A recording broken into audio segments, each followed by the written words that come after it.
નમસ્કાર, આપ જોઈ રહ્યા છો સ્પાર્ક ટુડે ન્યૂઝ. વડોદરા શહેરના આજવા રોડ એકતાનગર ખાતે ગટરની નવી લાઇન નાખવાની જે કામગીરી ચાલી રહી હતી તે દરમિયાન કોન્ટ્રાક્ટર દ્વારા રોડ જ ખોદી નાખવામાં આવ્યો છે, જેના કારણે રોડ રસ્તાની બિસ્માર હાલત થઈ ગઈ છે. અહીંથી પસાર થવું ખૂબ જ મુશ્કેલ બન્યું છે અને લોકોને પણ હાલાકી પડી રહી છે. ખાસ કરીને વાત કરવામાં આવે તો એમ્બ્યુલન્સ અને ફાયર વિભાગની ગાડીઓ જેવી જે આપાતકાલીન સેવાઓ છે તેઓ પણ અહીંથી પસાર ન થઈ શકે તેવી આ રોડ રસ્તાની હાલત છે.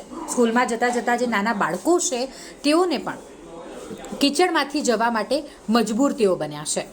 અહીં વાત કરવામાં આવે તો ઘણા સમયથી આ પ્રકારની જે હાલત છે રોડ રસ્તાની તે છે, જેના કારણે લોકો ખૂબ જ હેરાન પરેશાન થઈ રહ્યા છે અને કોઈ પણ અધિકારી આ મામલે કામ કરવા તૈયાર નથી તેવું લોકોનું કહેવું છે. માત્ર 2 ટ્રેક્ટર માટી નાખીને અહીં સંતોષ કરવામાં આવ્યો છે. હવે અહીં કોઈ મોટી દુર્ઘટના સર્જાય અને જે લોકો હેરાન થઈ રહ્યા છે તેના માટે કોણ જવાબદાર છે તેવા સવાલો ઉઠી રહ્યા છે.